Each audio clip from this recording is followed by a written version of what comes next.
सात संगत जी, प्यार से कहना धन निरंकार जी। मानव एकता दिवस, ये दिन जो बाबा गुरबचन सिंह जी महाराज की जीवन की जो भी हर पल से सिखलाई मिली, ये रूप आज अगर हम देखें तो उस जनरेशन और आज कितने दासी और दासी से यंगर जनरेशन जो फिज़िकली रूप अगर नहीं भी देख पाए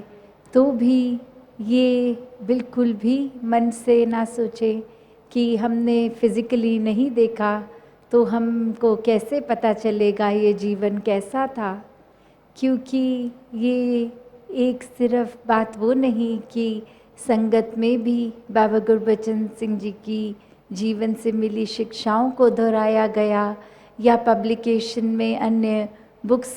में जो उनके जीवन पे आधारित एक जो मैसेज उन्होंने दिया, पर हर एक आज मिशन में जो भी बच्चा ये जो भी सिखलाइयाँ मिली, एक वही संदेश सच का, इंसानियत का, हर किसी ने जहाँ जिया वहीं एक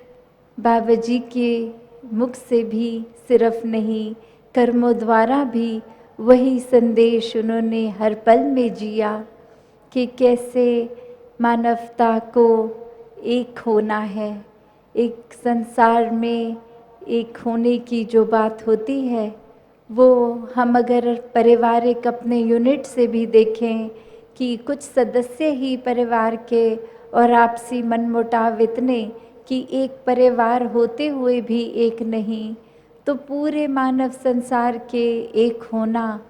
ये जो एक कईयों को तो ये लगेगा कि ये तो कल्पना की बात है, ये तो हो ही नहीं सकता। उस संदेश को सच कर दिखाया कि वाकई ही एक मानवता है तो एक निराकार परमात्मा के ही अंश सब में, कोई ऊंचा नीचा नहीं, कोई मनमुटाव किसी बात से एक अगर है तो उसको कैसे दूर किया जा सकता है, और कोई भी एक अन्य सामाजिक दृष्टि से एक फ़र्क, एक उस तरह रूप में बायस जो है उसको कैसे दूर किया जा सकता है। तो जब इस एक परमात्मा निराकार को जान लिया जाए तो फिर एक ही वो बात कि जब परमात्मा एक, तो परमात्मा सभी के अंदर जो इसकी अंशात्मा सब एक समान, सब सम्माननीय, कोई भेदभाव नहीं, कोई ऊंचा नीचा नहीं। तो ऐसे भावों को जो अक्सर एक दासीवाद जो रखना चाहेगी कि बाबा गुरबचन सिंह जी हमेशा एक ज्ञान और कर्म के बैलेंस को बहुत ही इम्पोर्टेंस देते थे कि कैसे अपने जीवन में हमने सिर्फ ज्ञान की बात ही नहीं करनी, ज्ञान को लेकर बस उसको कर्म में नहीं डाला तो उसका फ़ायदा नहीं। एक उदाहरण जो वो देते थे कि एक असली इमारत जो बनकर तैयार वर्सेस एक ब्लूप्रिंट जो सिर्फ कागज़ में है, तो कागज़ी वो ब्लूप्रिंट तो सिर्फ एक कला का माध्यम, एक वो ड्राइंग रूप, एक उस तरह फ़ायदा क्या, एक क्या उस घर में बने, एक कागज़ पे बने उस घर की हम छाए में रह सकते हैं,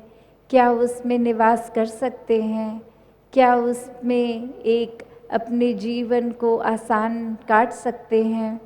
जब तक वो इमारत कागज़ पे है उसका कोई फ़ायदा नहीं, और जब वही इमारत असल रूप एक घर का, मकान का ले लेती है तो हर दिन उसमें एक बहुत ही आराम से जीवन को जिया जा सकता है। तो उसी प्रकार एक ज्ञान रूपी नॉलेज अगर ले ली और जीवन के हर पल में उसको फिज़िकल रूप, ये प्रैक्टिकल रूप नहीं किया, तो फिर वो एक उस तरह उपयोग में नहीं लाने की वजह से वो एक हमारे फ़ायदे के लिए नहीं है। और वो ही जब ज्ञान का आसरा लेके मन में उसको बसा के कर्मों में प्रैक्टिकल किया तो उसका फ़ायदा एक जीते जी हम कितना उसका लाभ ले सकते हैं, अपने लिए भी औरों के लिए भी। तो ऐसे जहाँ एक बात आज सोशल मैसेज की भी सबने ही महापुरुषों ने दी स्टेज से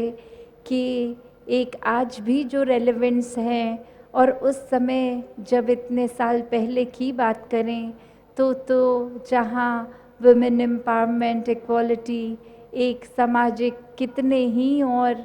एक रूप जो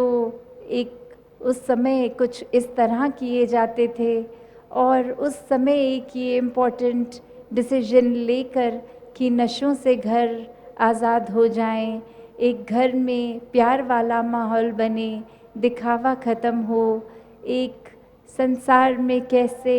एक कम आर्थिक अगर कैपेबिलिटी भी, एक फाइनेंशियल स्टैंडिंग ठीक नहीं भी है तो भी कैसे अपने आप को उतना ही मानवता की सेवा के लिए अर्पण किया जा सकता है जितना एक धनवान रूप भी किसी का हो तो भी वो कर सकते हैं। तो कैसे एक भाव को प्राथमिकता दी, एक मन में उस ज्ञान को बसाकर हर पल जीवने जीवन की शिक्षा को एक प्रधानता की बोल तक नहीं, कर्मों में ये ढले, कैसे एक संदेश समझाते कि संसार में तो एक किसी को अगर पत्थर मारते हैं और चोट लग जाती है, पर अपने जब अपने आप को फूल भी ज़ोर से मारेंगे तो वो भी लगेगा। तो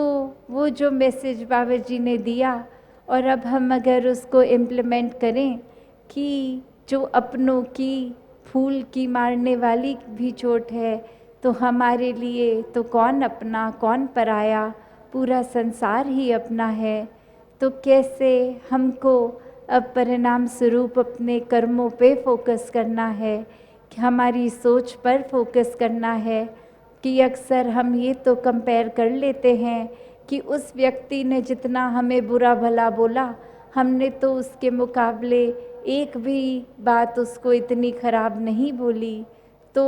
बात तो वही कि दूसरे ने अगर हमें ज़ोर से इतना मारा पत्थर तो हमने उसकी तुलना तो उसको फूल ही मारा। तो बात तो वही, मारा उसने भी, मारा हमने भी। तो एक हमें यहाँ अपने आप को इंट्रोस्पेक्ट करना है,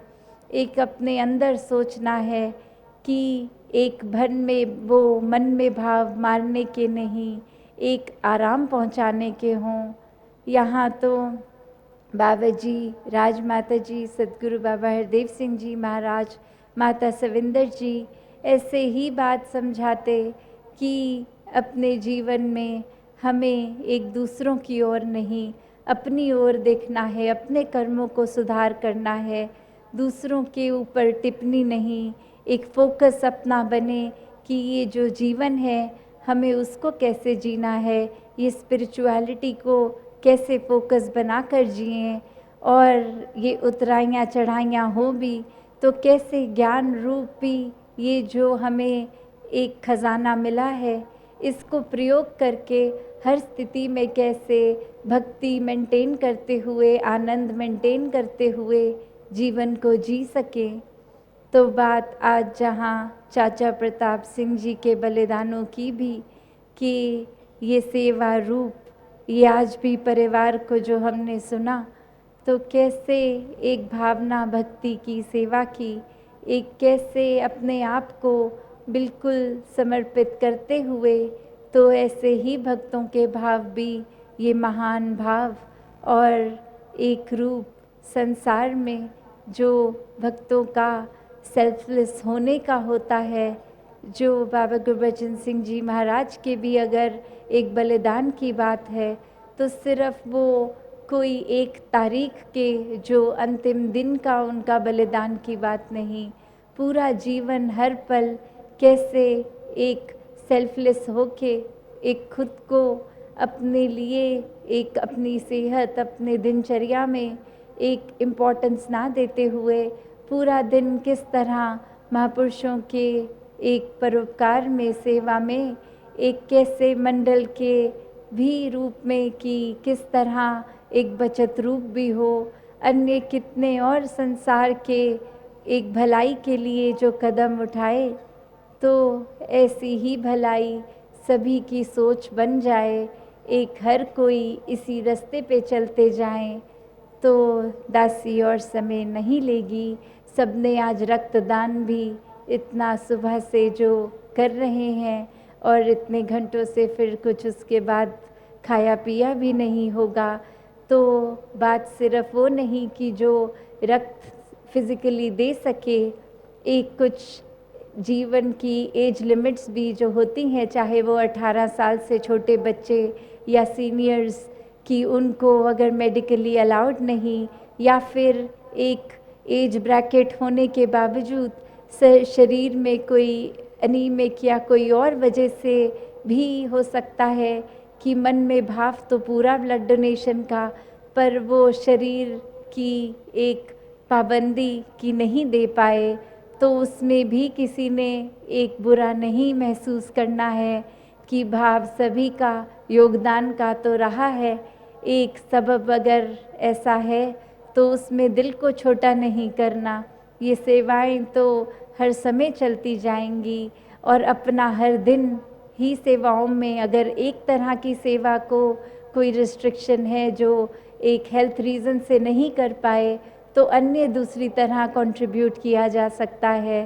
तो सेवा में भी भाव ये कंट्रीब्यूशन का एक निस्वार्थ होके सेल्फलेस होने का, ऐसी सेवाओं से हर कोई युक्त हो, ऐसे भाव जो भक्ति के मार्ग पे चलाने वाले युगों युगों से संतों के रहे, और मिशन में भी सद्गुरुओं से ये हमें सिखलाइयाँ मिलती चली जा रही हैं कि ब्रह्म ज्ञान द्वारा निराकार के आश्रय अगर हर पल लेकर रहेगी सोच मन, तो फिर कोई भी कर्म हमारा विपरीत हमें नहीं लेके जाएगा। हमारी सोच फिर एक अपने उद्धार के लिए, संसार के उद्धार के लिए ही लगी रहेगी। तो इस तरह के भावों से हम सभी ने युक्त होकर अपने जीवन को आगे बढ़ाना है। सत्संगत जी, धन निरंकार जी।